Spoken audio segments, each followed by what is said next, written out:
What is up, everybody? Welcome in to a Sunday edition of More Important Issues. It wasn't the day, it wasn't the Sunday.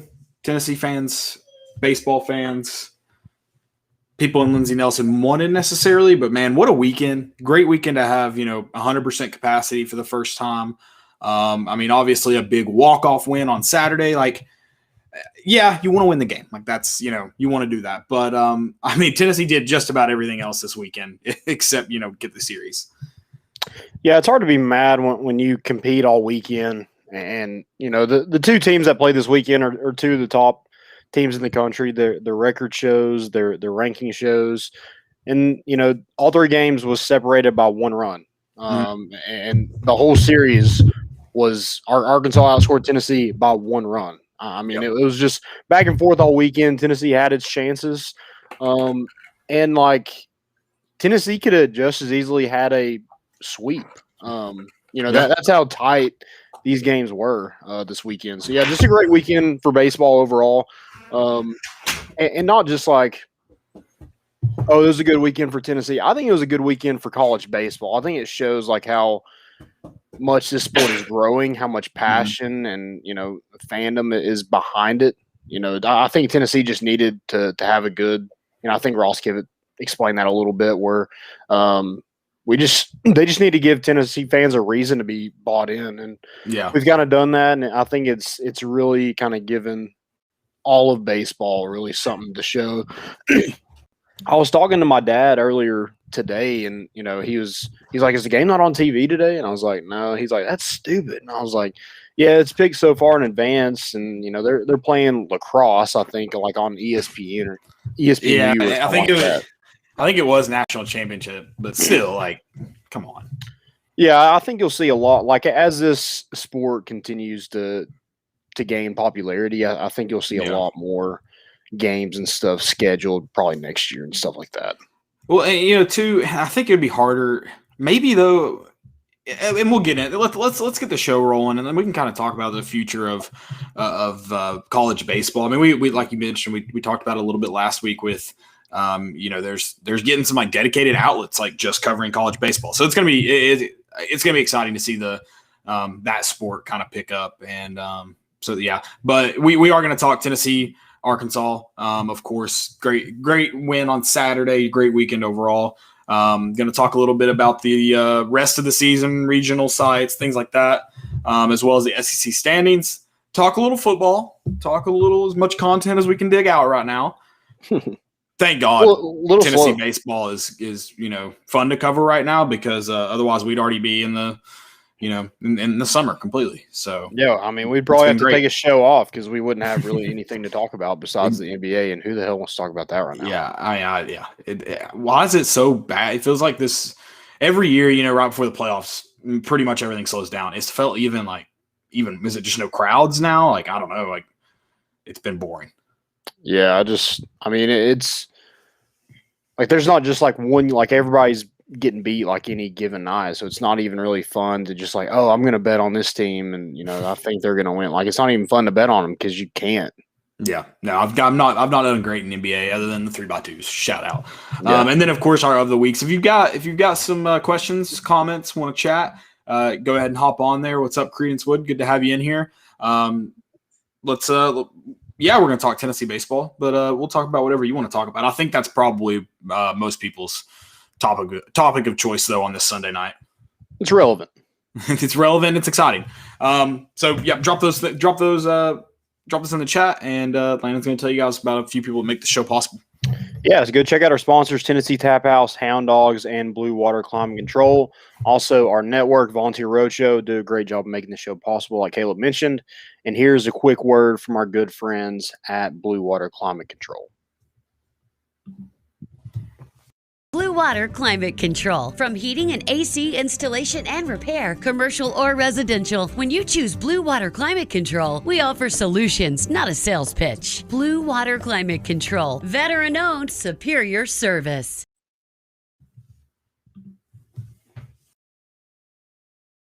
Balls are back. Yeah, they had us the first half, I'm not going to lie. Oh, could be Wayne! I think I got my swagger back. Oh, oh.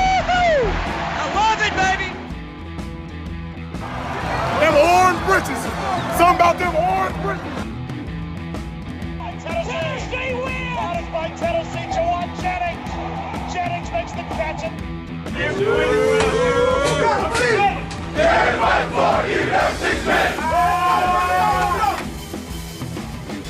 We just won a basketball game, and we're very happy right now. I made up my mind. I don't expect to ever look back. I'm going to stay at the University of Tennessee.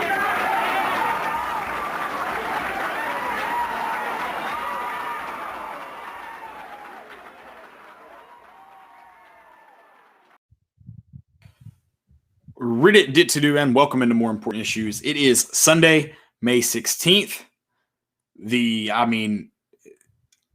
Tennessee Vols are back. Like that. This weekend was, you just felt the electricity, man. Like I was in Knoxville this weekend, didn't get to go to the games. That would have loved to, especially at 100% capacity. But man, you could feel it. It was awesome. Yeah, it was a great to be a part of. It was terrible for your blood pressure because every single game was so tight from the first pitch on Friday night to the final out on Sunday. It was just that tight all weekend, and we saw the Vitello and the Van Horn kind of had words after the series, and I think that's just two guys that have competed all weekend. Both teams competed all weekend. And it just kind of boiled over. It's like they weren't ready for it to end. It just had to keep going in some capacity like that. Yeah, they definitely two, like you said, two competitors that just wanted to get the best of the other, and friends, and maybe going to be sworn enemies here soon. Apparently, earlier this week on another show, Vitello had mentioned that. Some behind the scenes stuff going on with Arkansas right now, like stuff that doesn't apply to the baseball field. So, and Vitello himself said that he pretty much said like it was about that. So, might be some friends turned enemies. Yeah, hey, I'm all for it. I mean, it made it fun, right? Yeah, Ross Kivas says you respect Arkansas, but you don't fear them. No, they're a really good team. I know we're going to talk about it here in a second, but the difference is probably their bullpen. That was and really, as you're talking, what really beat them is that's what's kind of crazy about sport like baseball, where like it can be a one guy that does it. Because today Tennessee made Arkansas give them everything they got. They had to go to the bullpen early. They made 2 additional changes after that. Like. Tennessee made Arkansas earn it. They didn't go out there with their Sunday starter and have a really strong outing and then get to bring out your best closer. Like it wasn't an easy day for that coaching staff at all for that bullpen. They made them earn it. Yes, their bullpen's deep and solid, but you definitely made them work for it. Yeah, absolutely. And Tennessee's done that all season long. If you're going to beat Tennessee, you're going to have to go beat them. They're not really going to beat themselves. They did have a couple errors this weekend, stuff that need to be cleaned up, but they weren't a huge issue in the outcome of the game. Yeah, and they could have been. Well, and that the one error that I think did score a run, or just got a guy on second. It definitely got a guy on second. I can't remember if it scored a run. But that error too, Pavloni just tried to make a play and, threw it a little outside, and it's tough. Yeah, and that run didn't end up scoring, which was huge. So, yeah, Tennessee just competed all weekend long, and it's hard to really be upset. You want to win every game, every series, but it was just a phenomenal atmosphere. 2 teams that are going to go to the postseason and 2 teams that could very well see each other in Hoover or, maybe even in Omaha at some point. Yeah, I'm curious to kind of see how Hoover works out. It's weird, the last couple of years we've been talking about just get to Hoover and, give yourself a fighting chance at the end of the season. Now you're like, Hoover's not important. If you don't win it, obviously you want to be there for the whole weekend, but you're in a regional. Like you're probably hosting a regional, which but yeah, it's just it's funny how the circumstances of the SEC tournament have changed, and not just for baseball, for basketball too. Yeah, so. And Tennessee proved that they're going to compete. They're going to play with anybody. The fact that they're at this point where they're playing the number 1 team in the country and making them play a full weekend series, full 9-inning game in that rubber match to actually get a win over them. I mean, that's far beyond what anybody thought Tennessee would do this year. I think they were picked to finish fourth in the East, and here we are sitting in first place in the East and right behind Arkansas for first place in the SEC. Yep. And just kind of talking more about, just kind of going back to the game too, about how Arkansas today had to literally give Tennessee everything. I mean, literally gave them everything they got. In as far as, Friday night. Friday night. I mean, how many Sports Center plays did Arkansas make in the outfield? Oh yeah. You played a good baseball team. Yeah, I mean they made a ton. They made some at shortstop with Battle. Christian Franklin in center field had one that, it would have been 7-0 Tennessee at one point on Friday if he doesn't make that play in center field. And I think along with just about everyone else was like, that's a run scored. When it went to that gap off the bat, you're like, scored a run there, and legitimately top 10. I don't know if it was. I don't watch top 10 anymore. I don't think you do much. It used to be my morning ritual, but now I just don't. But I mean, so he makes that. He had a couple just himself. Franklin out there in center field this weekend. That you're just it's one of those where you stand up and clap. Like, what else can you do? Yeah, they're great defensively, and I think that's what Tennessee's try to mimic. With Vitello coming from Arkansas, you try to mimic, and you heard Kivett say that it's like that Spider-Man meme where they're pointing back at each other. Like these were two, like it was a slugfest. I mean, they were plays made. You saw Evan Russell freaking break 8 ribs today into the wall. Yeah, for a foul ball. That that's just the type of players that are on this team and the type of players that Arkansas has as well. And that's what Vitello's looking for. I mean, he recruited some of those guys at Arkansas. So, just huge weekend for Tennessee baseball. This program is not going to go anywhere anytime soon. And I can't be mad about it. Like, yeah, you don't want to lose, but like, it's just one of those, like, yeah, they got the best of us today, but but next time. I think that's what Evan Russell was yelling to him after during that altercation thing. Yeah, and I got to give it to Evan Russell. We talked about it kind of with talking, joked about ejections on the show on Wednesday with Kivett, and he said, no, when you got something to say to someone, you face them. Evan Russell walked towards Arkansas when he was chirping. Arkansas was walking away. So, Hey, credit to Evan. I mean, he's like the way he plays, like he's fiery. And I'm glad you mentioned his catch too. Not to gloss over that when you talk about Arkansas being a really, really good baseball team. Like, that's what made this weekend so much fun is that's not a fluke for Tennessee, like making some of the plays they made. Like, they do that just about every weekend. Now, yeah, some were all world plays. Jordan Beck's freaking throw home. Baby. I mean, from a long ways out, the only spot you can put it if you want to make that play, and he did it. Because if you don't believe me, was it Beck again that almost got made the same, an identical play? It was Gilbert where that time they barely beat it at home. Yeah. And that one, if it had to be in the perfect spot, and the base runner just did a really good job sliding in, but it wasn't in the right spot, and just a hair late. Some great. You had two really. That's what made it so fun. You had 100% fans, loud, like shout out to Tennessee fans. It wasn't just the Vol Creatures this weekend.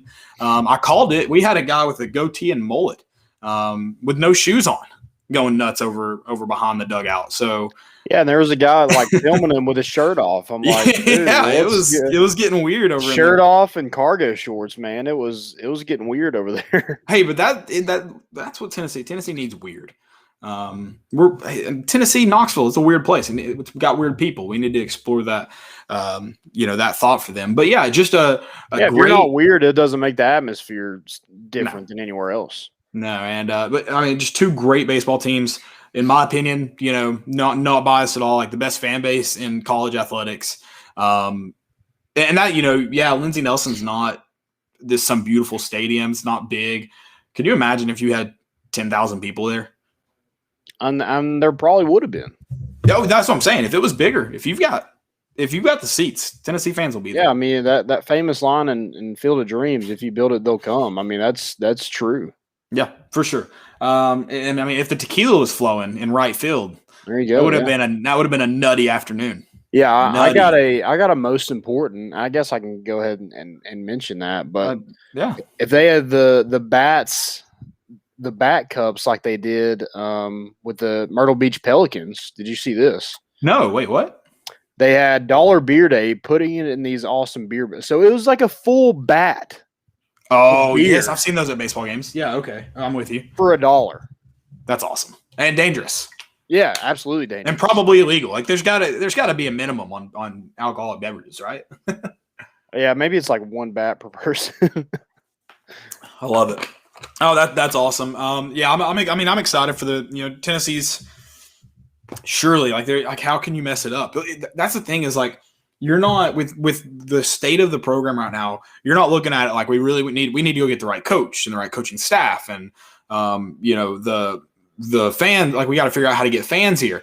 Tony Vitello came in and just took over and said, this is how we're doing it. And we're going to get it fixed without the resources necessary. And he's done it.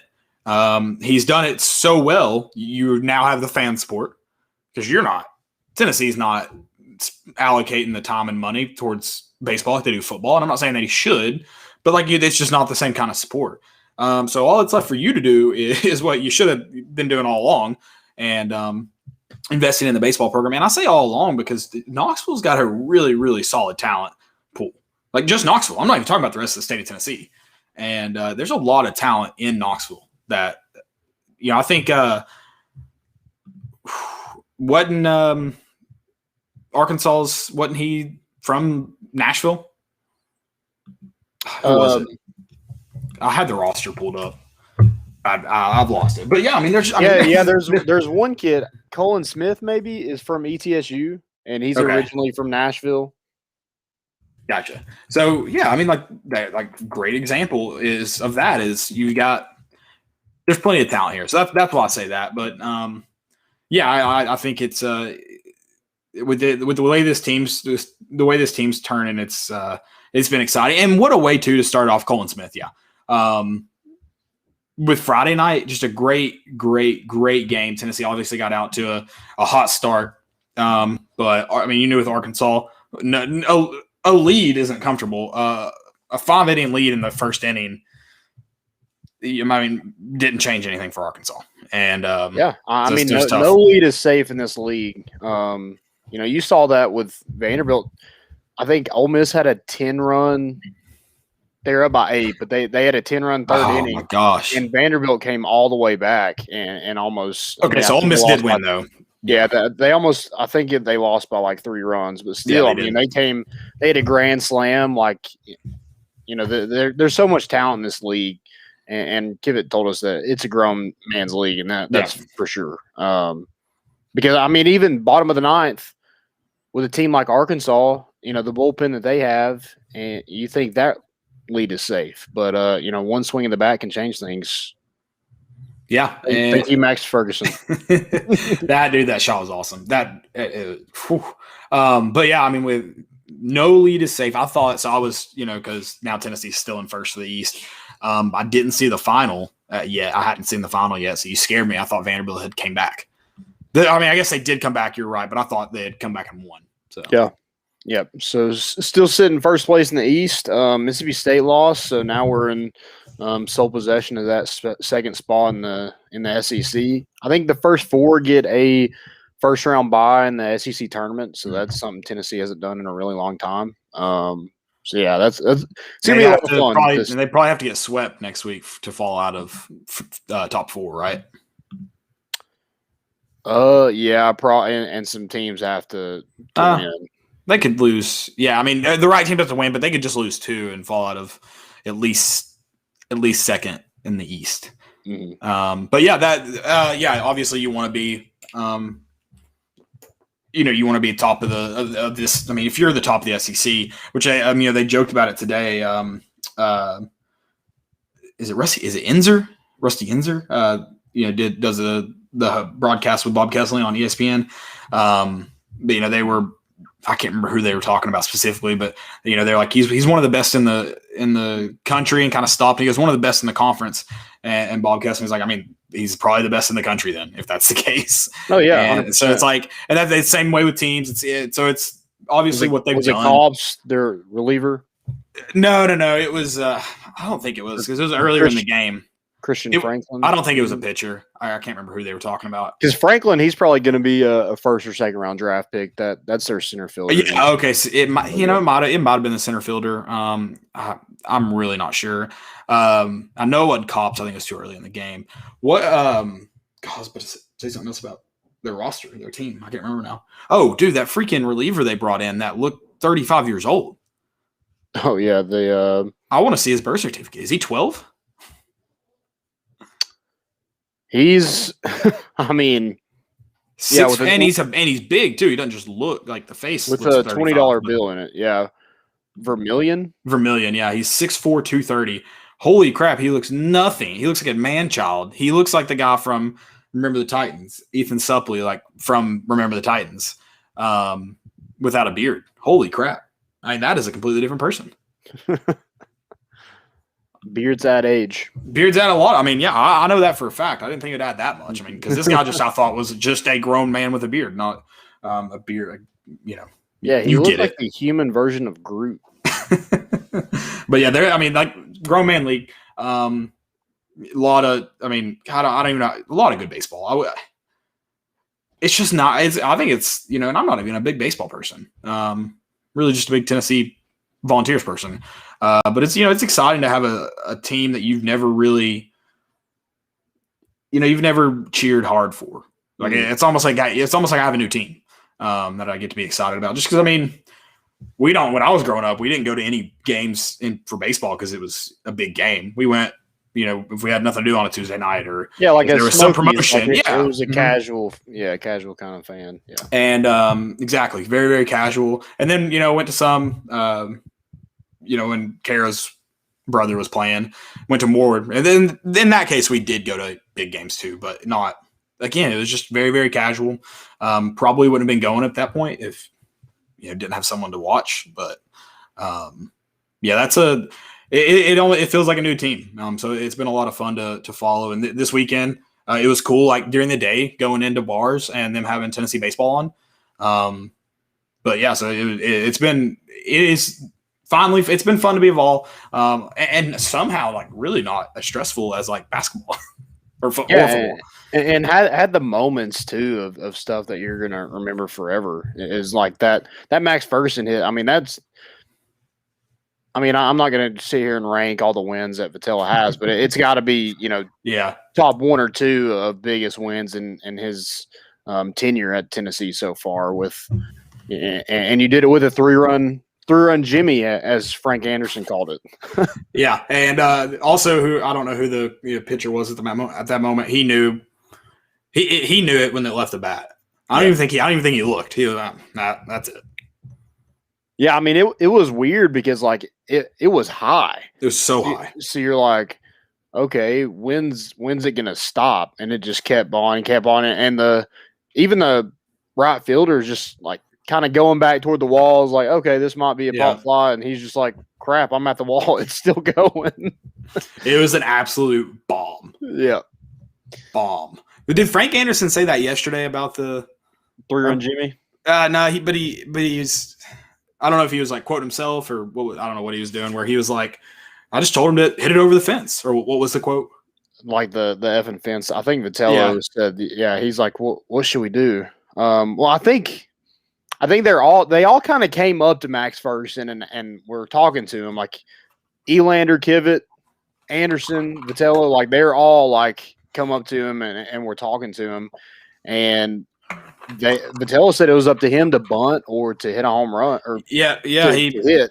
He looked like he might have been looking to bunt there for a minute. Yeah, and then he's like, Frank, what do you think? He was like, I want a three-run Jimmy. He's like, hit it over the effing fence. That's all. I love that, and I'm glad. Let's go back to that homer. We could probably talk an hour about it, but so if you want to, like, I'm open. We had Kiv on, and he was talking about, and we've talked about how this team, their ability to stay in at bats for lengthy amounts of time, getting into those bullpens. And then Kivett mentioned, an additional, like the guy on deck just saw before the home run, Ferguson saw 8 pitches. Yeah. And so, just a great, he did end up getting on a walk, but just a great at bat, and gave you, it helps. It helps when you see those 8 pitches come in before you got to swing. And it's what a lot of guys might not be going after that first pitch if they didn't just see 8. You're getting that timing down on deck. You get to be aggressive. Yep, you're seeing how it comes out of his hand. So yeah, you're basically studying up there. Yeah. In real time. So yeah, that first pitch, he knew it was coming, 97 right down the pipe, and he might have closed his eyes, but if you know where it's coming and you know how fast it's coming, you saw those 8 pitches. That's all you got to do is put the barrel on it, and it's going to take itself. Yeah, so I thought that was awesome that on Wednesday, Kid was talking about that, and then you get literally that example of a guy coming up to hit a walk-off home run. And he also talked about who's going to be the guy that's going to have the big hit. What a moment for Max Ferguson, a guy who hasn't had the season that he'd love to have, because he was coming in as a top 100 prospect and a preseason All-American, and now he's finding his own toward the end of the season, and for him to be in that position to already hit a home run previously in the game and then come up again and just be the hero, with the bat flip, and he did the same thing against Missouri. It wasn't a walk-off, but he put Tennessee up with a huge home run against them that hit the indoor practice facility. Yeah, that was a massive bomb as well. He's not short on distance there. And you mentioned again too, like who's going to be that guy. We asked Kivett, what's going to, what is this team lacking? What are they missing? What gets them to Omaha, playing in Omaha for a long week?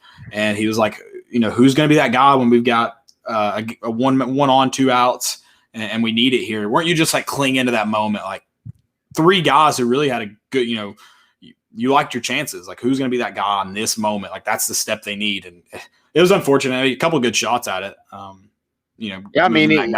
even today, you get the go ahead run at the plate in the 9th, down 2 runs. You get a run back with who I think Pavoloni got a hit. And then you have your best hitter, Liam Spence, comes to bat with 2 outs and is the go-ahead run. So, that it was kind of setting up for that moment. He pops out to the right fielder, but if he gets a little bit more of that baseball, it could be over his head, and we could be talking about a tie game going into extras. We could still be at Lindsey Nelson right now. Yeah. Do they have is college baseball doing the stupid MLB thing where they put a runner on second in extras? No, good. It was Lipsius that ended up scoring. He had moved through some walks and then got in a third. But yeah, golly, I thought I was clinging to that moment. It would have been. What a freaking win that would have been.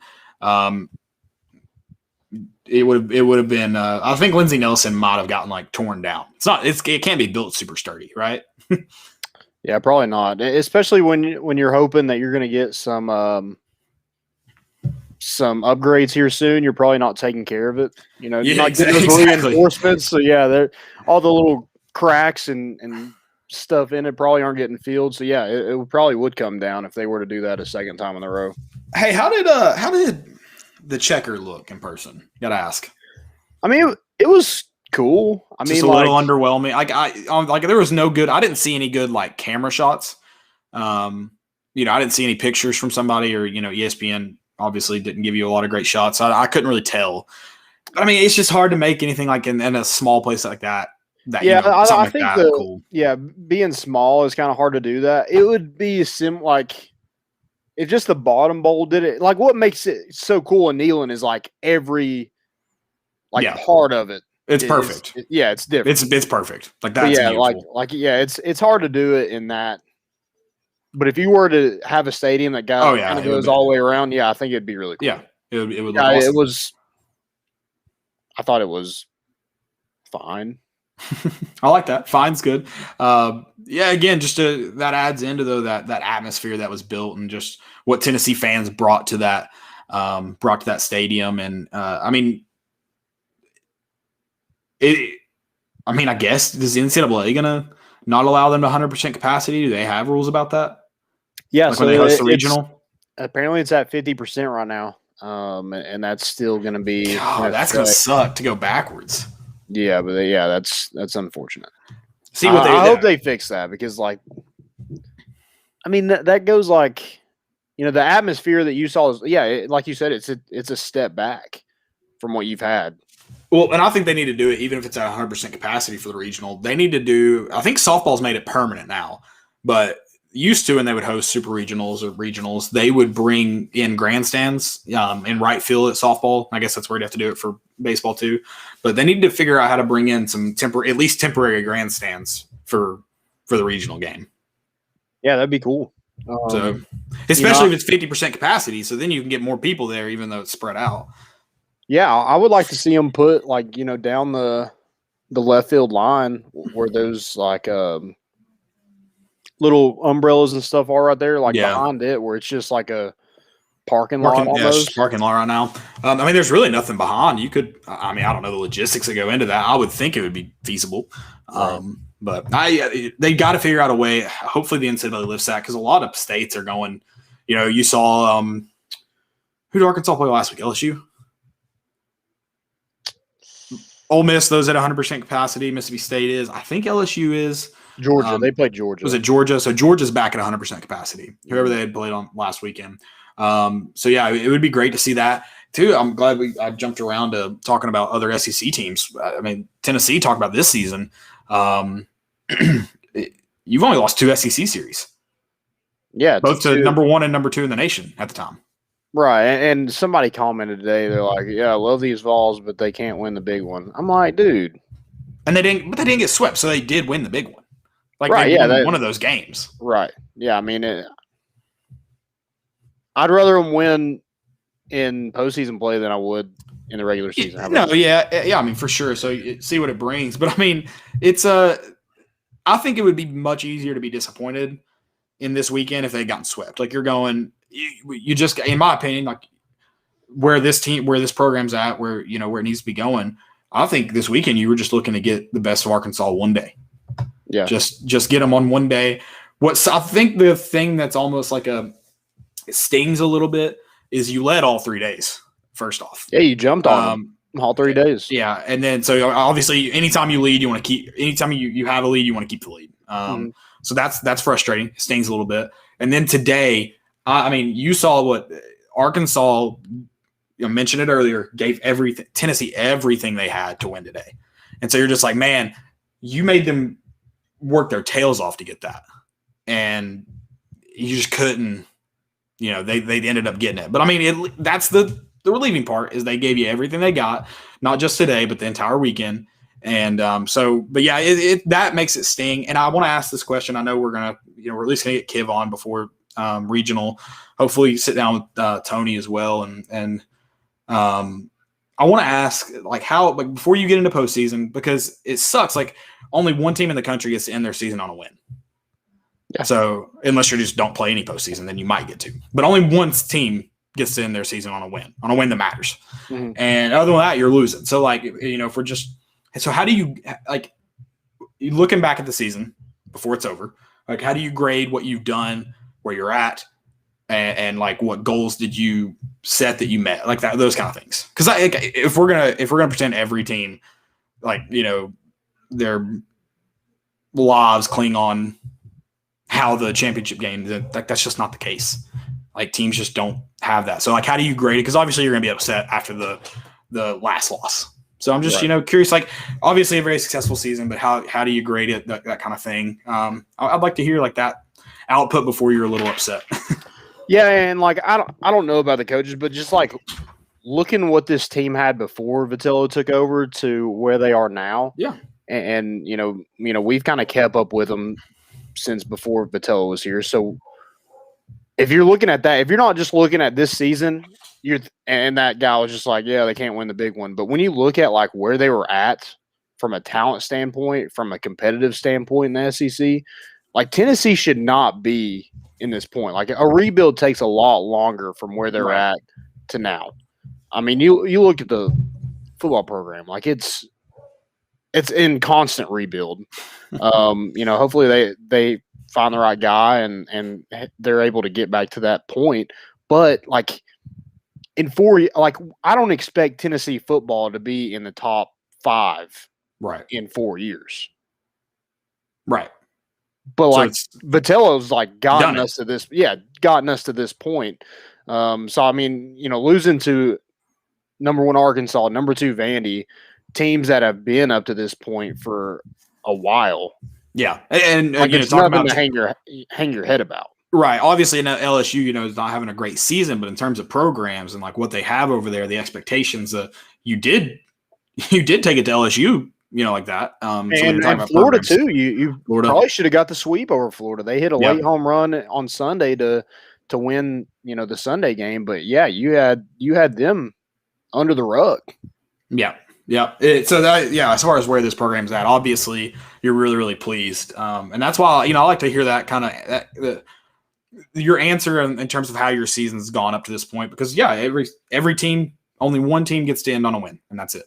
And obviously, you want to win a championship, so you're going to be upset about it. No matter how good your season was, that your first reaction is just like today. I mean, we lost. Like, that sucks. We want to win. Even though you had all this great stuff that happened all weekend, it happened today. Like, at the end of the day, you want to win. You probably, your team got better today. You probably played, better, probably some of your best baseball. But at the end of the day, you want to win.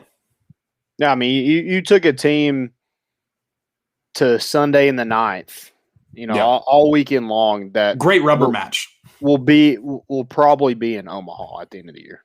Right. Yep. Great rubber match. I wanted to use that term because I feel like it's been used more this year than I've ever seen it used in my entire life. Also, what about a freshman being? Dude, oh my God, we haven't talked about that. 100% capacity, number 1 team in the country, rubber match. Blade Tidwell just freaking shoved it today. Hey, he played so good, and I was curious. At that point, you're not bringing that guy off, even though he's thrown a lot of pitches. That inning that they got the best of him there, and he got up to the high 80s, maybe even low 90 pitch count. Dude, he was. But he was just bringing it. And I don't know if Kiv mentioned him as being a psychopath. He looked like a psychopath on the mound. I paid attention to that. Like, I was just watching how he reacted to every single pitch. He looked like a psychopath on the mound. The kid's a big leaguer. I mean, that's just what he's going to be, and he's going to terrorize this league for another 2 years. After this one, he's really brought it his last couple outings. And to only give up 2 hits, you give up 2 runs, but it was 1 run, and he gave up a walk that, the next guy that Hundley faced after he came out of the game hit a double. So it goes against him, and so he gets the loss. But man, like, what a freaking performance from a freshman in that moment. Like, we were talking about moments with Max Ferguson. For him to show up the way he did today, 8 strikeouts, 4 walks, 2 hits, 2 runs, 7 innings pitched, 103 pitch count. I mean, you can't ask for a better outing from your Sunday starter like Blade Tidwell gave you today. No, for sure. And and I think, he's played good all season. On he's pitched every Sunday, just about, if not every Sunday. But I feel like today was probably his best performance. I don't know if statistics say that, but just the guys he faced, and the way he handled it, even when things kind of started to get away from him a little bit. They, like you mentioned, the 2 runs go against him, but he didn't really let, even when I guess the chips fell, not in his favor. I thought he just played really, really well. So I thought, from just a visual standpoint, I thought that was his best outing. I, again, don't know if the stats say that. Yeah, it was a career high in strikeouts, so I guess the stats do say it too. Yeah, they do. What did he end up with? 8? 8, yep. 8, yeah. So almost got the case for queso by himself. And I think, too, he didn't have any in the first 2 innings, maybe the first 3 innings. So all 8 of those came in the last in the back of it. I don't know how to say that, but you get later. Pitching in the 7th inning and still throwing 95 miles an hour, like, that's ridiculous. That's what's crazy. His velocity was so high for the entire game. Yeah, going back the entire time he was in. He's a big leaguer. Like, he's going to be a high draft pick, 100%. Yeah. Psychopath. I loved it. So that's all I'm going to be able to like really focus on when Tennessee plays now is looking for the guys who have those psycho eyes. Yeah, I mean, what kind of coach like actually like says that about a player? Like, oh yeah, he's a psychopath. That's why I love. Well, but he was like, I think they would love it if I said that to him. Oh yeah, and I'm like, that's why everyone. everyone loves this team because like they want to be psychopaths. Yeah, Like Evan Russell coming in chirping like a psychopath, like just they love it. They're psychos. yeah. Dude, I was watching Drew Gilbert today, and like he is like every movement he'll hits a hard ground ball, and it doesn't get through. He's thrown out. I mean, the dude's running back to the dugout. Yeah, like everybody just kind of maybe lightly jogs or walks back to the dugout. No, he's like in a hurry to get back to the dugout. Like he's that intense about everything he does. So, yeah, psychopath. Loved it. Tennessee Psychopaths is actually gonna be their new name. And we talked too about. I guess we can mention some just like talking about this game being on SEC Network Plus whatever. It wasn't on TV, and Kiv mentioned this about how they love the emotion their guys play with. Like this should be like you should be passionate out there. Like you shouldn't. Like he loves the celebratory stuff. What in my opinion is making college like everyone love college baseball. Yeah, I mean, and I don't know how flexible TV stations and stuff like that is, but they got to get more flexible. Right. I mean, like if this was predetermined way back, I mean, Tennessee and Arkansas were both picked. Yeah, finished fourth in their division. So that's the thing; they should have been on anyways. Like right. It really, yeah. It's like like Saturday during the day. I got to think there was nothing else on at 1. So Saturday was on TV. Was it? Okay, so I think that's why it played. We talked about why it was during the day and not at night. Okay, so Saturday was on TV. That makes sense why every bar had it. Seriously, just about every bar had the game on. I think it was awesome. On SEC Network. So yeah, it's so dumb to me. Like you have one game. Yeah. What's the point in playing a series if one game is like televised? Yeah, and I think too, with like I said, the popularity of baseball. I think next year ESPN, I hope, is going to evaluate their college baseball coverage because I think that's the next kind of avenue that's like almost like it's almost untouched. Like they don't even have an agreed upon like official college baseball ranking. No. So I'm curious to see if they pick up that coverage because I think obviously if you have Saturday night college baseball games, people are tuning in because it's not about where the better baseball is. College football is just as popular, if not more popular, especially in some parts of the country, than NFL football. It's not because the teams are better. Like if you go watch an MLB game, go watch one tonight, you're going to see better plays in that 9-inning game than you're probably going to see on a college baseball. Like that's just because you have better athletes, right. Or not. I mean, yes, better athletes, but also more experience. Like, so it's not that the product's just better, or like the talent's better. It's the product as a whole. You're getting the bat flips, the crotch grabs, the chirping, mixed with good baseball, and people are eating it up. The sound that the bat makes when it hits the ball. See, I'm a wooden bat. I love the crack of a bat. Oh, I think that sounds infinitely better. I like the ping. See, now it used to be more of a ping. Now it's kind of almost like a thud wood, now. Yeah, like a wood bat because the freaking BB core just took all the fun out of everything. See, I think ping almost sounds Little League World Series to me. Yeah, like it sounds like a summer in July, sitting at home with nothing on TV, so that's playing. So I'm a wooden bat guy. I forget who. Maybe Kentucky had like bats that were pinging. Like it wasn't thudding, it was pinging. I was just like, did we check it? I don't know if it was a BB core. I mean, if Kentucky would end up winning that series, I think you gotta at least check them, see what's happening in those bats. Kentucky had a pretty good weekend this weekend, right? See who I thought I saw them getting the better of somebody on Saturday. No, South Carolina. They got swept. Yeah, I thought they led Saturday. I might have to go back and look, but they didn't even score. So maybe it was today. They were up today at one point. So I'm pretty sure. No, they weren't. I'm a liar. I swore they were. Yeah, just looking at the SEC standings, I mean, you have to, if knock on wood, but if South Carolina were to somehow get a sweep, I think you could maybe end up 4th in the East. Yeah, I mean, you got to go exactly. You got to go out and win this day. I'm glad you mentioned the standings. Kind of talk about that a little bit as we get into postseason play. I know that came early, but while we're here, Tennessee, like you mentioned, it goes back into this being a grown man league. If you want a first round bye, and you do, you got to win this weekend. This one's just as important as the rest of them.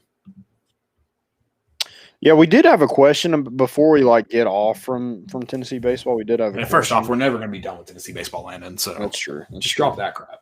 We're going to circle back to Tennessee baseball the entire show. Let's be honest. So Dub himself says, "Do you think benching Durkee and putting Booker at the plate was the right move?" ? I mean, okay. First off, hindsight's 2020. No, it was the wrong move. I'm just kidding, but obviously it didn't work out the way. Yeah, it didn't work out. I think Booker is going to be a phenomenal player, and the fact that he got that call in that moment tells you probably a lot about his development so far this season. Well, and they made the same move on Friday or Saturday. So Saturday, and he had the double. Mm-hmm. So he had done it. I think you were you got to give that guy a try after what he did literally yesterday. In my opinion, I think it was Friday. Is it Friday? So that, in my opinion, yeah, I think it was the right move. With everything you knew at the time, you knew he stepped in and I think it was pretty identical moments when they had him come in and pinch hit. Yeah, I mean he's a guy that he's a big bat. He can Duke can swing it. Nothing against Durkee. I think he's kind of an unsung hero of this team. He's just kind of been that and not to Evan Russell's level, but he's kind of been that guy that they've recruited. They've recruited other guys to play that position, but they just always seem to be comfortable with Evan Russell with a beat Durkee, things like that. Durkee just keeps on. He produces. He's a hard out to get. The home runs, and he doesn't have a ton of RBIs, but the guy finds a way to get on base. And when you're able to get on base at such a high rate, it's hard for to put somebody else in. So, am I going to say it's the wrong decision? No, because I don't know what these guys look like outside of the games they play. So they're going to have more trust and more confidence in those players, and that's their call to make. Yeah, and I think in terms when you just but it's when you're winning that many games, every decision that you make is. That's your decision. How am I going to judge you when you're the number 4 team in the country? Right. But I think too, it's just hindsight's 2020. Obviously you watched, where he wasn't able to make that play on, today, but he's done it before. It's hard to, I think there's a lot of when you grade how you thought coaches made decisions that day, there's a lot of ones you're man, that's just a really stupid decision. And then you have some where you're could you have made a better one? Maybe. But I think with everything you knew, that's what you do. This isn't a Butch Jones not going for 2 situation.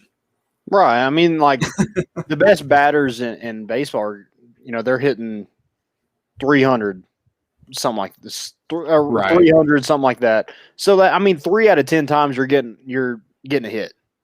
He didn't get a hit today. So, that was, the other 7, he just didn't, he struck out. You got to put it in play. And that's probably something that they'll, relay to him. Hey, when we put you in this moment, you got to put the ball in play. You can't strike out. But I think he's going to be a phenomenal player. And you had one freshman freaking shove it against the number 1 team in the country. Hey, let's try another freshman to see if he can, Let's see if these new guys can cut it for a while. Yeah, that. And getting him that experience is going to be huge for his development down the road too. So maybe it's not just hey, we're trying to get this win today. Maybe it's a long-term decision there. Might have been part of it. Hopefully, you just went all for the win, though. Right. But there's more to it than just. Yeah, no, I don't think it's a guy that you're And I think too with Durkee, I mean, it doesn't seem like, I mean, he's had a good season. It doesn't seem like they've had to worry about, his confidence and like anything like that. So Yeah, he's batting like 250 something. Like it's not like he's batting like .05. Yeah, and you're like trying to bring him back or something. Like that's not the situation. So right. I thought I was, I think most ball fans, see that move happen, and I think everyone's ears perked up a little bit, and got the people on their feet, edge of their seat. Like I think everyone expected big stuff too. So it's just didn't make it this time. You also faced one of the best pitchers in the country. So it is what it is. It's one of those you stand up and you tell the dude good play and you step tip your hat. So I do want to talk more, see if you have anything else about the SEC standings, since next week is the last SEC series before the end of the season. We do have a question. What about the spat between, we talked about it a little bit, what about the spat between Vitello and Van Horn there at the end? If you missed it, because I think everyone missed how it started initially. Apparently they did go over to shake hands. And then maybe a couple words were exchanged. Some of your mothers, I don't know what was said. But it ended up almost being a outfield clearing brawl, because they were all in the outfield to get final words when this took place. So yeah, and then Vitello and Van Horn came together after they had huddled up with their players and talked it out, I guess. I think it was a little more civil, but it doesn't look like that either of them walked away. They didn't hug or anything. No, like I don't. So they talked, I think, to settle some things. I don't think they talked to apologize. No. Judging by the way the convo went. Yeah, and just knowing those two guys, it doesn't look like they apologize for hardly anything that they do. Right. So pretty fiery dudes. Yeah, I do love kind of like both of their answers. You can tell they worked together, at some point. Both very, very similar answers they gave. Vitello actually taking the blame. We don't know what was actually said, but taking the blame for it, because he said he shouldn't have said the off the field issues in that moment that they were dealing with. And but kind of along the same lines was like, I'm going to leave what was said there. He told us good game, and other than that, like, yeah, I mean, and Vitello gave Arkansas props, and Van Horn did the same thing. He was just like, they're a good baseball team. They deserve everything that they're getting up to this point. Yeah. So. And Van Horn even mentioned in that he glossed over this, so I couldn't tell if it was a joke or if he was serious. He said they didn't have any hot water in the locker room after the game. So yeah, maybe turn it off. I don't know if it got turned off, or maybe those guys in Arkansas are. They look like they might be some needy guys, maybe taking long showers. It might not be Tennessee's fault at all. Yeah, I mean, when they were sweating it out, so they needed they needed a bunch of hot showers after the fact, and we're getting upgrades soon, hopefully. So maybe we're upgrading that hot water heater. I think just on the home side, you can leave it like it is on the visitors visitors side. I'm a fan of the. I can't remember. Someone mentioned a college baseball team does this, or Alabama used to. I don't know if they still do. The visiting locker rooms, pink. I'm a big fan of those mental games that you play with the visitor team. In the 90s, teams when they came to Knoxville, they were already dreading the post shower or the post game shower because they knew it was going to be cold water. I love it. But play mental games with them. I love how just absolutely shitty everything about the visitor locker room is. Dude, but I do want to like after like you're sweating and you go get in the shower, it's cold. It sucks in the moment, but after the fact, after you're done with it, you're like, man, that felt pretty good. Yeah, honestly, cold showers aren't like after something like that aren't terrible, but if it's a cold game, I mean, you don't even shower. You're giving guys pneumonia. I'm not showering, first off. But no, I love that. Like, that's just so, like, in my opinion, that's why you love, like, college sports like that. Like, it's petty. It's hilarious. It's the product. I mean, you don't see that a lot with NFL. Like, and I think everyone's going to, like, nice, you want to be a good host. You want to be an accommodating host or whatever. Right. I think, you want to be accommodating to the extent where it's like, once we walk off the field, we're, good game. Be safe on the trip home. But I love that. I know a lot of people are like, oh, it makes Tennessee trashy. I love the fact that, like, people would admit, like, I dreaded Knoxville because of the cold showers. Like they weren't like, I didn't, the crowd wasn't tough, like that kind of thing. Like they're like, And the locker room as a whole showers. is not great. Oh, either. it's one of the more disgusting locker rooms I've ever been in. And I've been in some nasty locker rooms in my life. Yeah, it's not fun. And I don't even mean like nasty, like the people in there existing are nasty. Like I've been in those. I mean the ones that you're walking in and you're like, you don't want to set your stuff down. You don't even want to use the bathroom. Am I at a high school locker room? I think a couple of us when we use that locker room, we're sitting on broken chairs, like just weird stuff that I'm like, this is nasty. Yeah. It's awesome. And like knowing now what this is really like this is hilarious. But like the tunnel even to like get in and out of the stadium for the visitors is just grimy and nasty. Yeah, I love it. Like you're going to stay in a nice hotel. When you get to the stadium, you're not going to have a great time. Yeah, you better live it up at the airport hotel. Yeah, the Hilton or whatever they stay at. So I'm excited for Tennessee's upgrades, but keep the visitor locker room over in Lindsey Nelson. Keep it grungy.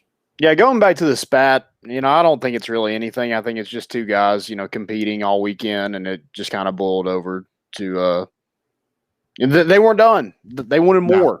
Yeah, it's I'm curious to see if anything kind of comes out of it because to me it sounds recruiting involved. So. Yeah, curious to see like if and I think Van Horn said, he was like, recruiting.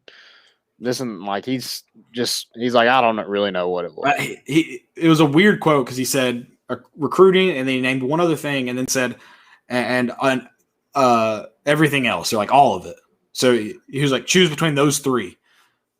I was like, well, you said all of it, so it was obviously that one. That covers a lot. It's just a funny quote. Yeah, he. That was the first thing he was asked, actually. He wasn't even asked about the rubber match. Was not the first question.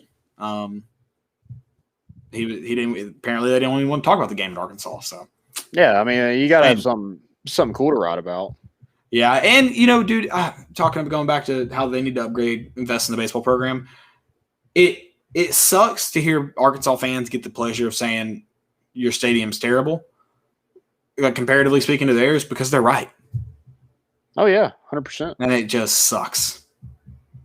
I'll argue with them, but they're right about the stadium. Yeah. Your stadium's – I mean, you are in Little Rock, Arkansas. No one wants to be there. So they're Fayetteville. Yeah. Fayetteville. Yeah, I mean, potato. Exactly. Arkansas is Arkansas. It sucks.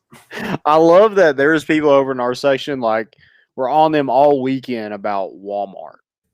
Like, they just, like, apparently, like they're saying their mom works at Walmart. They said that they get their jerseys at Walmart, like their haircuts from Walmart. Like they get everything they own from Walmart. I love that. It's a great one. One of I don't know which Arkansas player it was. I'm gonna assume it had to be like a first baseman or something. He gave credit to the Vol Creatures. Yeah, Slavens did. Yep. Slavens. Yep. Okay. So yeah, got a little shout out to the Arkansas fans or players appreciated the Tennessee fans what they. Yeah, there was another guy. His it was their first base coach. His last name was Werns, Wernes. Oh, they called him Wiener the entire weekend. So it wasn't as clean as normal, huh? No. I mean, I guess that's you can. It is funny because it's like 50-year-old men just calling this guy Wiener, and like him and the third base coach like stood next to each other, and they're just like, Thompson loves Wiener, and it's just it's fun, all in fun. Yeah, all in fun. Exactly. It's great stuff. Okay, so anything else about the SEC standings? Anything like that? And then, sorry, go ahead. That's kind of all. I mean, it's going to be interesting to see what happens with, the teams who don't make it to Hoover, the last two teams, because you have Texas A&M and Auburn. I think Auburn won that series this weekend against Texas A&M, but they're both 8-19. Missouri 7-20, and then Kentucky and LSU have kind of separated themselves from those teams. But it's going to be interesting to see who gets that last spot with those three teams kind of at the bottom. Missouri gets a huge, much-needed win over Mississippi State this weekend. I don't know how, but they did. And going back to that guy who says Tennessee can't win the big one, I mean, when you have a Missouri team that's able to knock off the number 3 team in the country, Yeah, and you and weren't when, yeah, and you beat them pretty handily. right.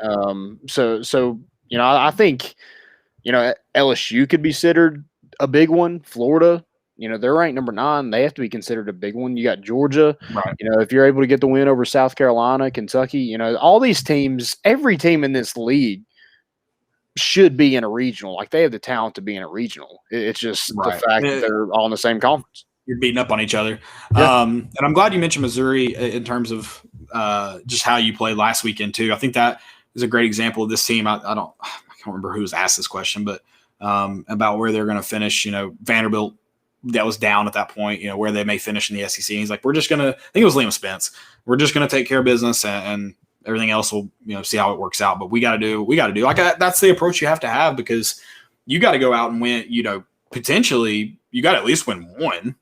Maybe even, to stay in first, you probably got to win all 3 next weekend. So, you just got to take care of business day by day. Can't win all 3 if you don't win the first one. So definitely take care of business. And I think Missouri they will not make it to the postseason. They're 4 games back. So they're done after this weekend. Missouri. I think Kentucky has 11 wins. Let me pull it back up. Missouri has 7. It's just in the SEC, so the bottom 2 in the SEC don't go to Hoover. Oh, okay. I didn't realize it wasn't done. Okay, so yeah, they have a chance to go back. Okay, yeah, gotcha. They'll probably have to take care of business. I don't know who. That's weird that they do 2 and don't do one from each conference. Yeah, Division. Excuse me. Yeah, they play Auburn. So I mean, if they go and beat Auburn, there it is. They could be in. Yeah, assuming A&M doesn't. Yeah, just they've got Arkansas, right? Do they? I can't remember. So if it is that, that's even better for Missouri. They have LSU. And LSU's fighting to get a regional, so that's a tough team right now too. Right. Gonna be a fun day or fun weekend again for SEC baseball as far as seeing where all these teams play. Arkansas plays Florida. So they've got a pretty tough test ahead of them next weekend as well.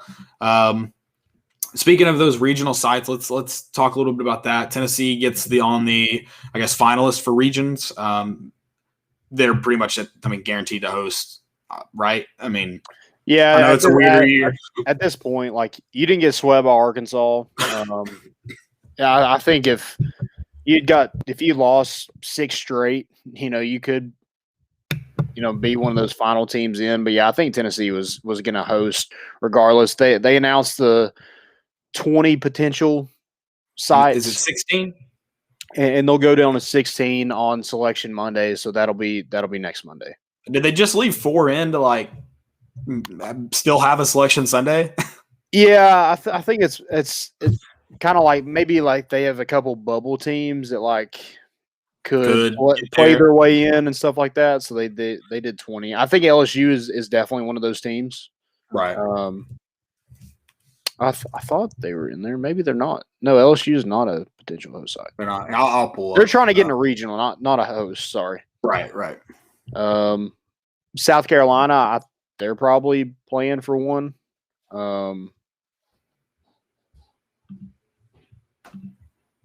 Yeah, the SEC teams are Arkansas, Florida, Mississippi State, Ole Miss, South Carolina, Tennessee, and Vanderbilt. So you have quite a bit of those SEC teams in there that will probably host. That Ole Miss beating Vandy today was huge for Tennessee as far as just where they kind of fall in the last couple. Yeah, and good for Ole Miss too, because they're going to lock down a regional because of that. Yeah, some interesting places on here. Charlotte. Tennessee Charlotte's on there. Lost to Charlotte earlier this year. In the midweek game. Pitt's on there. I haven't looked at what Pitt's doing. Just some places you would not think would be Gonzaga. In the final 20. Gonzaga's on there. Arizona. That's Southern Miss. So yeah, it's a good little group. I guess they just did 20. I don't know who the I guess there you mentioned Ole Miss was kind of a bubble team, at least before this weekend. So it looks like they may get there. But yeah, I honestly, who do you think the last four are? Do you have the pulled up? Yeah, I have like the 20 pulled up. I You think don't have records just going. Just so I mean, I know you don't have all their records in front of you, so that's probably hard. I mean, you don't I know who think they play like, next Sunday or next weekend. like Gonzaga, Charlotte, Southern, like not all those mid-major schools are going to host a regional. Right. You know, they're going to have to play themselves into that. South Carolina is probably going to have to play themselves into it. You know, they're going to have to have a good series against Tennessee. So that's going to be interesting to see. I think Louisiana Tech, I think they're really good. I think Charlotte's really good. I don't know much about East Carolina and Southern Miss, but I think Texas will be there. TCU, I think, has lost, I think, the last 3 series. So, you know, they could be on the out. And at one point, they were ranked number 3. Right. So that they could find themselves, you know, if they don't do something, you know, with this last weekend, they could be on the outside looking in as far as a host site. But yeah, I think all the rest of those SEC teams are probably safe. Okay, and let me ask you this too. I'm looking at the article I've got pulled up, but I don't see anything. I didn't read the whole thing, but scanning it. How are they going to determine super regional host sites? Is it going to be? It's the top 8 of those. It's just the top 8. It's okay. Yeah. So what if they don't? If they don't weren't make it? What if they weren't a host site for the regional? Would they still get to host super regional? How are they doing? I just didn't know they were doing it different because of the same reason they're selecting regionals different. So I didn't know how that worked. So I think the way it goes is they have they're predetermined. Yeah. So even if that team does not make it, I think they still have it at that place. With the regional? With the super regional. So when are they? That's my question. It's predetermined by the last. Okay, gotcha. The top 8 seeds in the regional. Yeah, I thought you meant the top 8 seeds in the regional, but it's determined then. It's not. So if Tennessee was the number 8 seed, they would host a super regional. If, you know, they're going to host that super regional, but awesome. Okay. You know, definitely they don't necessarily. Yeah, you don't know if you'll be there yet or not. Okay, right. I didn't know. Gotcha. So that makes sense now. How they do that. So Tennessee's got a really good shot at hosting a super regional then. Yeah. So when was this? I don't know if this was written. This is 4 days ago. So Baseball America had it projected. And Tennessee was 8th. Which that'll probably change. I would think they'd move up because TCU is ranked number 2, and that's not right. Yeah, and they've got Vanderbilt or Tennessee and D1Baseball.com they're number 4 this week. They won a game at Arkansas. I got to think they're not going to move much, if any, depending on what everyone around them did. But so the last 4 seeds in this would be Stanford, Charlotte, Pittsburgh, Louisiana Tech. Gotcha. But Ole Miss was projected as a 2 seed, so they're probably going to host now. So they probably knocked one of those teams out. It's going to be interesting to see because I mean this weekend, it's not just like what we thought they were just going to go ahead and do it, but you know they're able to put 20 to make teams, I guess. Yeah, I mean that's pretty cool. Make it worth it, I guess. Yeah, that's kind of cool. That obviously you don't want the predetermined thing on there, but all in all, they are going to just they're giving it to just about every single team that's would host in a normal year. And then they've got it set up to where a team I started thinking about that more. That is what's funny is you can almost this late in the season, when they released it this last week, you can almost, you're going to miss 1, maybe 2 every year if you did it that way. But if you'd predetermined the sites, you would have been able to just about get every single team that you would normally do. Yeah, absolutely. So D1 Baseball had another one, and they have Tennessee as a 6 seed. The last 4 seeds in this is East Carolina, Louisiana Tech, Pittsburgh, and Florida State. Nice. Okay, so I'm just looking at it from a Tennessee perspective in terms of Tennessee. You go. I mean, I think again, depending on what every other team does. I mean, but if you just go win the series, you're probably hosting a super regional, like more than likely. Yeah. I mean, that's you got to make it that far. But I mean, with the SEC schedule that you go through, Ross Kivet talked about that grind and how it's just exhausting. Yeah. Because no lead is safe, at that point, you have major leaguers all up and down these rosters. So, I mean, finally getting to play like other teams and not just in a midweek game, but in like actual, like you're using Chad Dallas, Will Heflin, you're using Hunley and, all your regular starters. I think it sets you up well. Now I'm not saying it's a cakewalk by any means because these are good teams and there's a reason why they're in regionals. But yeah, I think it definitely helps you out for postseason play. And too, we haven't mentioned this yet as far as like where you're going to fall in the last rankings. You also get to play at least one more SEC team after South Carolina. So you obviously, getting one win in the SEC tournament is a good way to pad the resume. It's a win-win for teams like Tennessee. That aren't at the top, but are near the top. It's a win-win. A loss isn't going to drop you too far, but as a win or a couple wins, could put you up at the top couple rankings. Yeah. So that's one thing we've talked about at the SEC tournament, but it's a great situation for Tennessee. For any SEC team, but the position Tennessee's in this year. Excited for Hoover. The last time Tennessee was there was Auburn, and they played Auburn in, I guess that was 17 or 18. Sorry. 18. No, not 19. 19. Okay. Yeah. And we lost to Auburn, I think. Lost to Auburn, in the bottom of the ninth. Christian Scott had a chance. He hit one. He smoked one. It was just caught at the warning track that would have ended it. And so this will be it's going to be good to be back in Hoover. Hopefully to leaving them better circumstances. Obviously that they played good that game, and that Tennessee team played well above their expected target. So that was a team that gave it all their guy. I think this team's playing above their target, but I think they're also like you see the talents there. So whereas like that 19 team was like these dudes are just grinding. And there wasn't a ton of talent on that team. Whereas this team's grinding and has the talent. So, but yeah, hopefully leaving Hoover in some better spirits this time around. Yeah, that'd be nice. Be nice to win a couple games there, and even if you don't win it, then you kind of have yourself heading in the right direction come regionals that next weekend. Yep, definitely. All right. Anything else for baseball before we jump kind of over to some football? That's all I got. I'm super excited where the rankings end up because you have, Tennessee did lose a series, but they lost to number one Arkansas. Mississippi State loses to Missouri. They're going to drop. Vanderbilt loses to Ole Miss, who was ranked, I think, 19th. I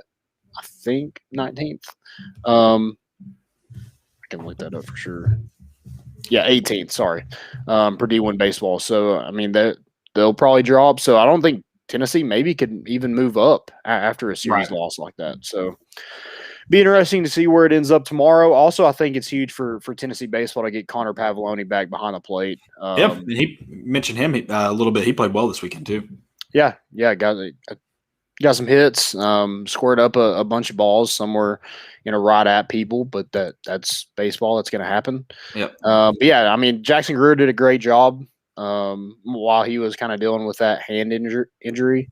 I think that's a guy too that obviously out of necessity, but you found him in some midweek games. Obviously you feel like you get more out of Pavoloni, but then he came in. And he came in just a tough situation. I was actually thinking about that the other day, like where he came in that Vanderbilt game on Saturday night, and Vanderbilt had a ton of speed, and they took it right at him. Never let him get comfortable. And I mean, credit to Vanderbilt. First off, I mean, they can run bases. They don't have a problem in that category. But they saw I don't want to call it a weakness, but like where Tennessee has to bring in a guy who hadn't played tonight. In a very, very tough situation. And I thought for confidence wise, that's got to bring you down a little bit. But dude, he's played really, really well over the last couple of weeks. He started getting hot in some midweek games. I think is when he hit that first big home run. And Yeah. I thought he gave Tennessee, postseason when you got a ton of games. Especially when you're that hand injury, it's probably not close to 100%. No. He's still got to wrap a little bit. So maybe give some relief if it's necessary, next week in Hoover, or whatever. So, yeah, I think that's big to get him back, not just because, I thought Jackson Greer handled himself well, but it's just a guy who's been in the program for a long time, a guy that your pitchers trust. He's another big at bat, and he's a big leaguer. I mean, he was up there. I think he was a preseason All-American in some outlets. So definitely want to see him get back on track. And I think he started that this weekend. I don't think he started on Friday, but I think he came in. Yeah. Yeah, I don't think so either. I think I remember thinking – I thought I remembered him being back. I couldn't remember. And then I think I remember thinking I guess I dreamed that because I don't think he was in the starting lineup. But, I was very confused for this weekend when obviously he played. But, yeah, I don't think he started Friday night. Yep. Definitely got to start on Saturday and Sunday, but yeah, I think that gives Tennessee a huge boost. Again, just staying healthy is huge for any team when it comes to postseason, any sport. And I think Tennessee's pretty healthy right now. Yeah, you'd like to have a guy like Ben Joyce or Jackson Leith, in your bullpen or starting. But I think Tennessee's for the most part pretty healthy at this point in the season. Yeah, obviously you're always going to deal with some injuries, but you haven't, like you said, lost too many guys. So it's been from that perspective. As soon as you started to say that, I was like, dude, Jackson Leaf, we didn't even get to see him this year. Yep. And are there some weaknesses in the in that bullpen? Sure, not weaknesses. Do you have some areas of need in that bullpen? Sure, but dude, they played just as a group so good without arguably the best guy on the roster. Yeah. Yeah, absolutely. Yeah, had a lot of guys step up this season for sure. Excited to see where we're at, and excited for another weekend and headed to Columbia, South Carolina, not Missouri. Yeah, thank God. Not that one's better, but we know which one's worse. Okay, so let's talk a little football. Let's get into that. At least when you said best players this fall, I mean, I guess you could have been talking like volleyball or something. Or maybe you wanted to talk some Lady Vol soccer, but I did prep for football, so okay, yeah. That's no shade to the other two either. We'll I'll tell you their best players this fall, but we're talking. I plan for football, so we're gonna have to go football. Yeah, I just it's not an episode if you don't talk a little bit about football. So for sure. I thought this would be interesting. Kind of talk about Tennessee's best player come this fall. I think it could be a number of players. I think a guy that it might need to be, not necessarily it will, but a guy that I would love to see it happen is Alontae Taylor.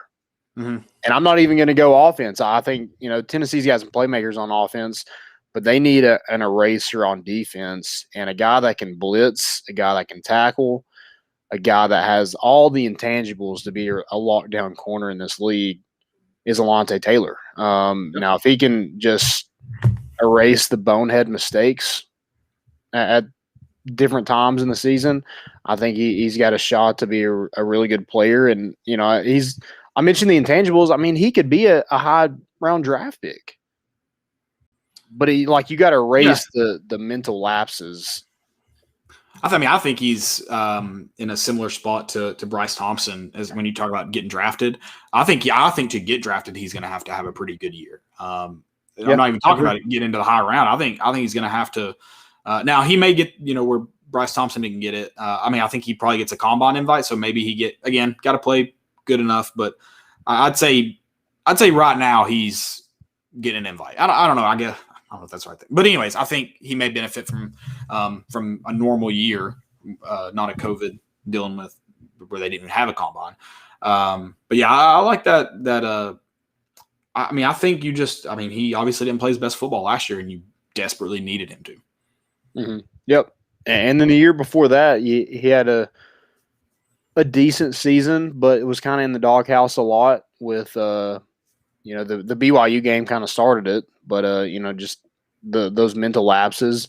And the year before that, he was outstanding. I mean, you saw the potential from his freshman year. He was a preseason All-American, and then just and he's not a guy that's going to have a ton of interceptions because I just think he's a different style. Yeah, he's way more aggressive. Yeah, than like a Bryce Thompson who like has the ball skills and stuff like that. Not to say Alontae Taylor doesn't have the ball skills. I mean, the dude played quarterback in high school. I think he's got plenty of ball skills. I think at one point he was in the receiver room. Right. But I just want to see him kind of used as like a threat to, if you're not getting a ton of pressure up front, I think he's a guy that can come off the edge and blitz from his corner spot and could really be a threat for opposing offenses. Yeah, no, I like the way I like the way Alontae Taylor plays at the line of scrimmage. Definitely. Obviously, you like the ball skill corners. Those ones get you the ball back more often than the type that Alontae Taylor is. But he helps Tennessee out a lot. I think too the aggressiveness is really, really great at the line of scrimmage with the new RPO stuff where a lot of last minute decisions made at the line of scrimmage, more so than So I think it fits that very. I think I like Alontae Taylor. I hope he's one of the better players for Tennessee this fall. So how'd you do it? Like, are you gonna flip defense offense, or are you just going after it? Just your best guys. I'm just letting it have it. I mean, like you could go a number of players. I would like to see Tyler Barron make that next step. I don't really know who steps up at that kind of pass rusher. It's got to be somebody. Right. So who is it going to be? A Byron Young? Is it going to be maybe a Bryson Eason? But I think Tyler Barron, from what we saw last year, I think he has the intangibles to do it. He's already kind of taken on that leadership role, kind of similar to Alontae Taylor. When he kind of took over the Vol leaders, and then he does the Tay Talks. I think Tyler Barron is starting to get more and more exposure and just kind of thought of as a leader in that locker room. So yeah, I just want to see him kind of maximize his potential. The kid's huge. I think like I go back to the intangibles. He looks like a NFL player. Yeah. Now, can he build on the production he had last season and really, be a thorn in some quarterback sides? Maybe more of a thorn. Maybe more like a tree falling on him. I don't know. Yeah, a bit more aggressive. The first one I've got is, and really too, I think at least what from outside looking in and just judging by the kind of things you mentioned, like Tay Talks, I think Velus Jones Jr. is doing something like that, right? Yep. I think he has like his own YouTube vlog. I don't know if it's because he's, probably one of the oldest guys in the room, added with, like, you saw a pretty big exit from like most of the leaders this year, but he seems to be much more of a leader this year, which sometimes it's hard for transfers to come in and be leaders because you're the old guy, but you're the new guy. So it's kind of hard, but I think now we're the Tennessee Trojans. So just bringing the USC guys over. But I think, it's probably being one of the older guys in there. You do you're going to have another year and then mix with like pretty much every other leader's gone. Like there's not a lot of returning leaders. Probably Alontae Taylor on the defensive side of the ball, and that's about it. And Matthew Butler. Matthew Butler is returning. Yeah. So, I mean, not a ton of leaders. So I think he's probably stepped up. So I'm hoping that being an older guy maybe helps some of these younger guys along faster. But I also think, and especially in Heupel's offense, it's going to be great for him and Jalen Hyatt getting their speed and just trying to get them into space and the ball in their hands. I think it's going to be a good situation for him. Obviously, it's a guy that just didn't quite make the plays you wanted him to last year. So kind of like Alontae Taylor, the talent's there. You hope the production matches it. Yeah. I think you have to go with Velus Jones or Jalen Hyatt. Like it's going to be one of those guys that get the majority of the receptions. They're going to split. Like both of them are going to have receptions, but one's probably going to have the bulk of it. And I think Jalen Hyatt just has that maybe Velus Jones has the experience, but Jalen Hyatt, he just has that like the speed. Like he just looks more of like an NFL receiver. And I think too, and I don't know which one it is, but I think the answer to who's going to get more of the looks, more of the receptions this year, more of the targets, I think it's going to be whoever just does a really, really good job of finding space on the field. So yeah, good route runner's part of it, but you also kind of Hype will also just from the videos I've seen of UCF, like it's just getting guys into space.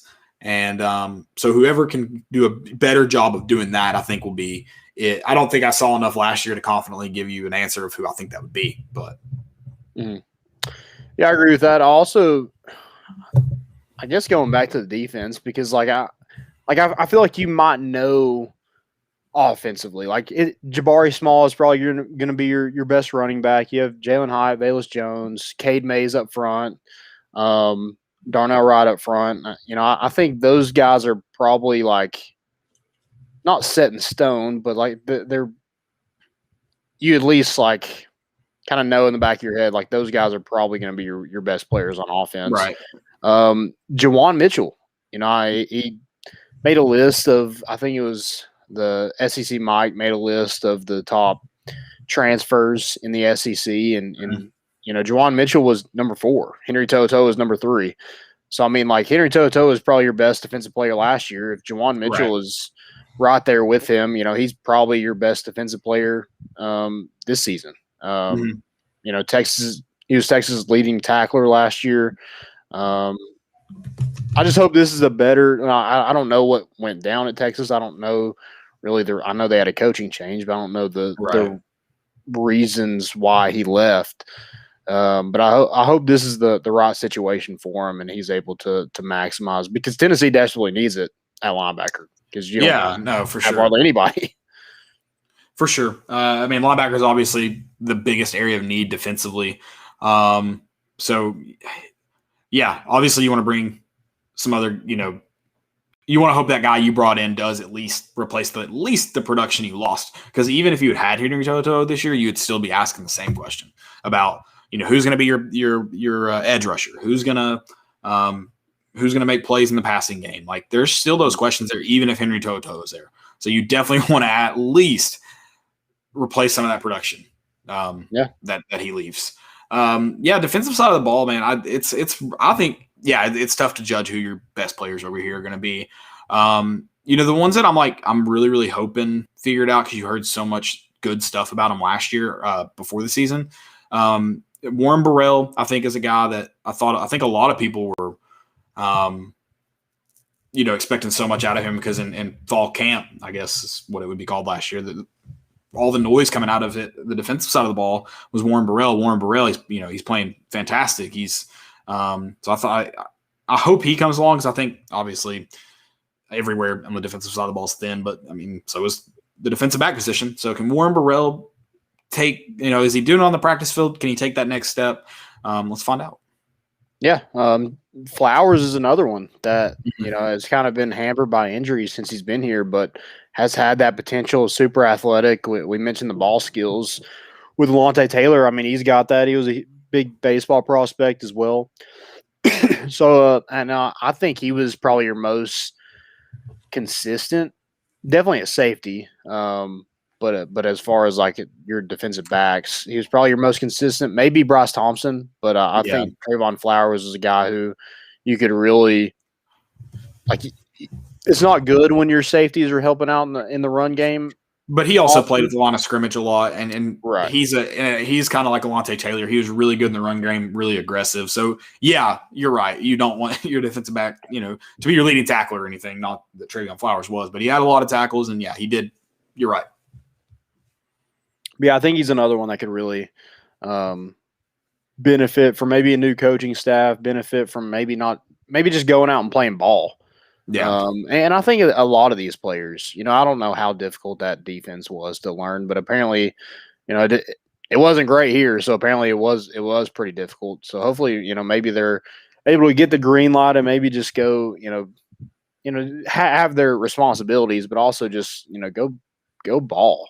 Well, you just want to, in this style of play that Heupel's going to, bring, you do kind of get the freedom to fly around a little bit, really be aggressive, and make some mistakes because you're not trying to get a ton of stops. You're trying to slow them down or get turnovers. You're not grinding out downs. It's about big plays. Like on offense and defense, you want big plays. Yeah, so you almost get the freedom to just kind of fly around. Like you make a mistake, all right, like our offense is going to come on and score. You just need to go out there and try and get the ball. So I think it does add. It does. Yeah, you have responsibilities just like any position, but it does add a little bit of freedom to that. Yeah, I agree. And I do want to mention Jabari Small because I think he's another guy that can, is going to have to take on that production of what Eric Gray did last year. Right. And he played a little bit and had some good carries, but not enough where you can just bank on him being Tennessee's most dominant player on that offensive side of the ball. But giving him some room, I think he carries his weight well, so he's able to run through some contact. But I think giving him some room to run is beneficial as well with this, and that's what this offense is going to give him. Yeah, no, absolutely. You're going to probably need a big year from him because you really don't have – he's the most experienced running back on this roster. So definitely. Last one I want to mention on the defensive side of the ball, just because kind of mentioned it with Warren Burrell. Morvin Joseph, you talked about it a minute ago, needing an edge rusher guy, which I guess we don't even know what he's at inside he's going to play right now. So he's an inside linebacker? Yep. Surely that changes, right? I don't know. I just would think with your needs, you haven't needed inside linebacker, but is it greater than your need for an edge rusher? And I just think if we're just going off talent, and I think that's pretty much all you can go off of because of there's not any production from anybody. You need an edge rusher desperately, and I would think he would be one of your more talented ones. Yeah, because you moved Roman Harrison to inside linebacker too, and maybe it had to do with a lot because Jeremy Banks and Roman Harrison were all injured during the spring, so you had to have somebody there. So maybe that has something to do with it. But yeah, I'm kind of with you. I thought that he would be a guy that you'd put in that position, but you moved Bryson Eason to kind of that position. You have Tyler Barron, Byron Young, so maybe they thought that was a better fit for him. Yeah. I don't know. I mean, I'd like to see him experiment with some guys in those two positions because you kind of have some in-betweeners. Like Bryson Eason, like he's not like a typical NFL edge rusher body. Right. He's huge, but not like tall-wise. He's not like a 6'4". I think he's around 6'1". Yeah. And like 280. So I don't know. He'd be a bigger linebacker, but he's kind of a smaller edge rusher. So yeah, you kind of have those kind of in between guys. But it's going to be interesting to see kind of what kind of lines out because when those guys come back, where does Morvin Joseph kind of land in that depth chart? Yeah, I agree. I hope though that he gets a big year because I think the talent's there. So definitely see with him. Definitely a question for. A lot of those guys, but a lot of just hope. I think there's a lot of questions, so just a lot of hope right now for Tennessee. It's going to be definitely an interesting year, but I think all things considered, I think it could be a decent year for Tennessee. When I say all things, I just mean schedule lines up nicely with you, and I think surely you at least score some points, right? Yeah, and hopefully we're talking about the end of the season, like who was Tennessee's best players. Hopefully it was a quarterback in there. Yeah, that's a great point too. It's almost got to be, right? Yeah. So, do we have any more questions before we get into our segments? That's all the questions I have. I don't think we got any in the chat. No questions there. Sorry, I did a poor job of watching it during the show. All right, well, most important of the week. What do you got? Most important. Let me pull it. So one of my most important was the Myrtle Beach Pelicans doing the $1 beer day. Okay. And putting it in the beer bats. That's pretty awesome. Yeah, I like that a lot. I would just like obviously I'd like to drink it, but I'd like to have that souvenir too. That's pretty dope. Love souvenirs, right? Souvenir beers, souvenir drinks.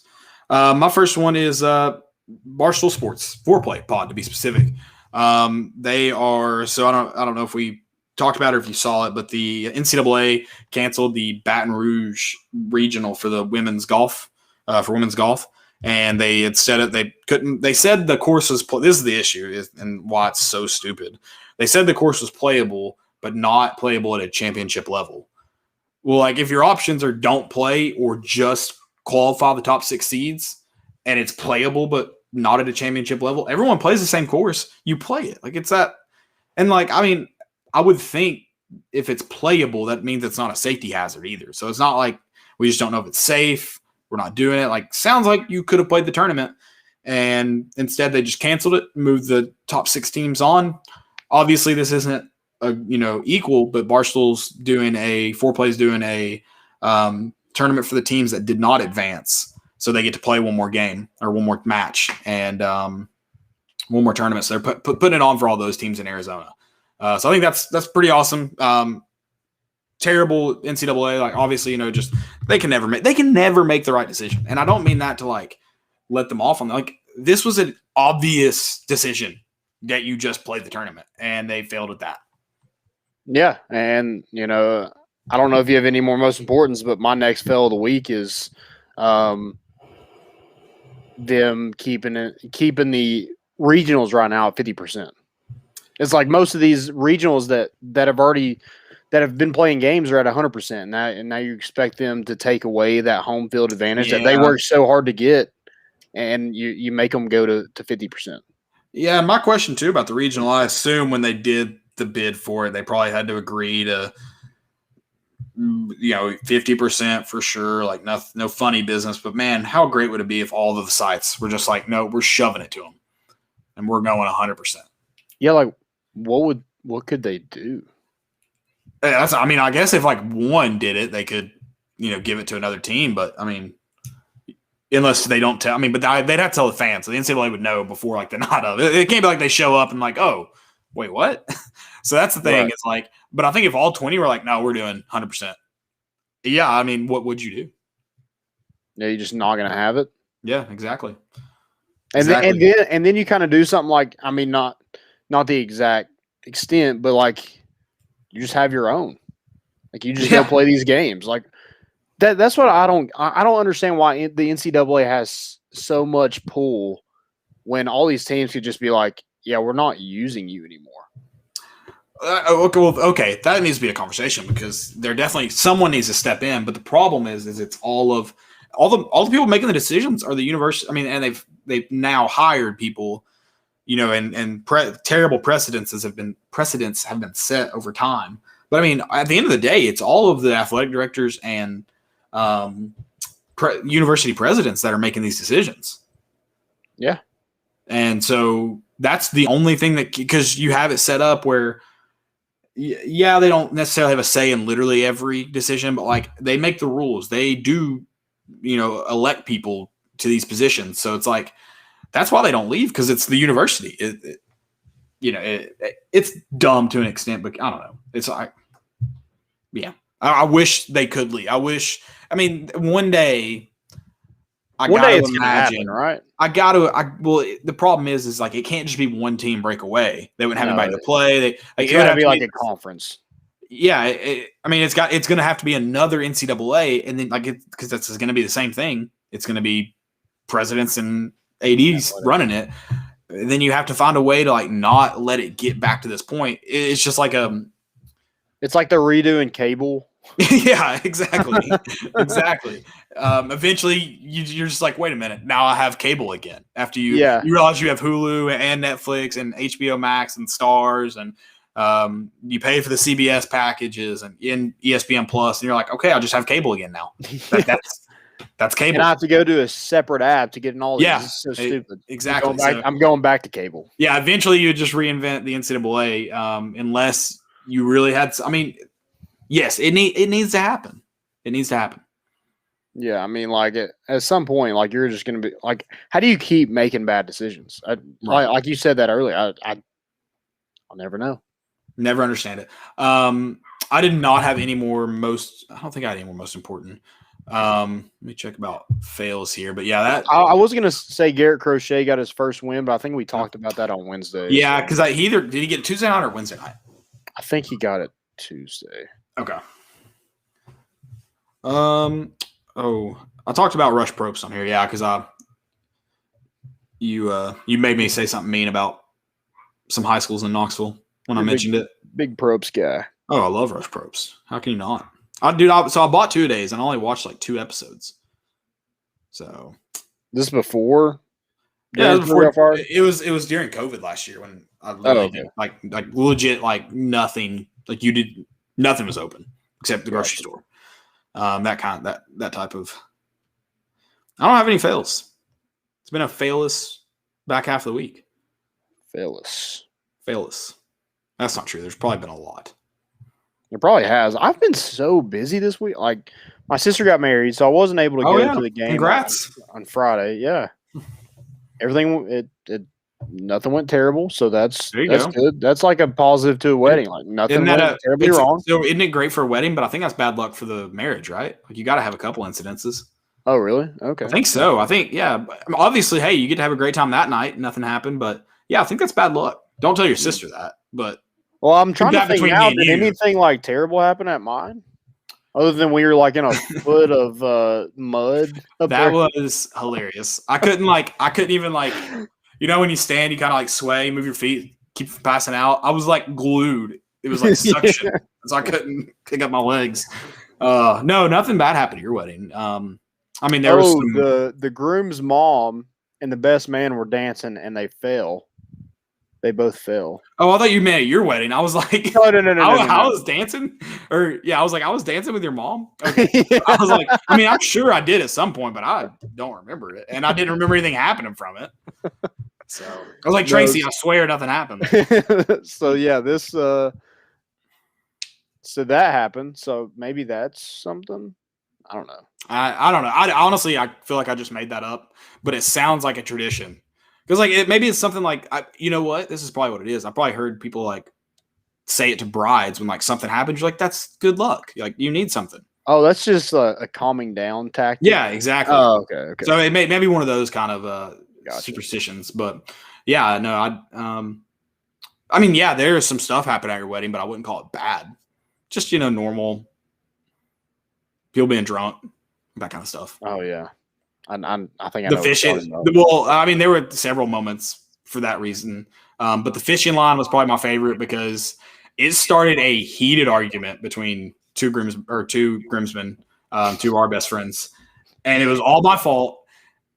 And I did not fess up. I think I've told Brody now, but I did not fess up. Still technically have not fully fessed up, but it was hilarious, and it was a heated. Yeah, that fishing line was everywhere. And the fishing line was everywhere. Like you made a fishing net. Just about. You were catching everybody. And I think the one off your car was like a good 100 feet long too. Like it wasn't even just the one I accidentally brought up to the reception hall. Like it was everywhere. That fishing line is not fun. No. Like I don't. And it's like the worst thing to try to get untangled too. Not just untangled, it gets like a freaking like cords behind your TV times a billion. Yeah, it's terrible. Good luck. You got to use all your fingernails and stuff to get it undone. Yeah. And there's so much of it. It's never ending, and it's hard to see too. Like it's impossible to see. Yeah, exactly. See so many. And it was kind of getting dark when it was pitch black. Like we could not see at all. So I brought it up. I can't remember how, but like it got stuck on my shoe or something, and I brought it like not it wasn't heavy enough for me to like notice it. Pulled all the way up to the house, and I kind of like, okay, I've got it on me. So I kicked it off my shoe, and everyone was tripping in it from the car all the way up. It was and that was probably 500 yards. No, not 500 yards, 100 yards. I was gonna say 500 feet, but. It's closer to 100 yards than 500 yards is to 100 yards. Yeah, I was like, what is going on? Especially when you've been drinking too. That was miserable. You're like, what is this? It was hilarious. Terrible. All right. I don't think no more fails. Okay. Anything else? Doesn't have to be a fail. That's all I got. I hope everybody's chili's hot like Max Ferguson's was on Saturday. Right. Chili's always got to be hot. Yep. Guys, it's been fun. Hope you all have a great Sunday night, Monday morning, whatever it is when you're listening to this. Tuesday morning, I don't know. We will see you back here on Wednesday. The Vols even do they have a midweek game this week? Yeah, they play Belmont on Tuesday. Okay, I was going to say I thought they did. Are they in Nashville for that? Yeah, no, it's at home. It's at home. Okay, and then close out the season at South Carolina on Sunday. Yeah, absolutely, guys. Enjoy your week. We'll be back talking about that Belmont game. Also, I will be on the Bat Flip tomorrow. Talk about Tennessee's series a little bit more with Dylan Taylor, and then we will be back Wednesday talking, everything. Let's do it. Anything that y'all want to talk about. That's all we got. We're bringing the boat in, and we out.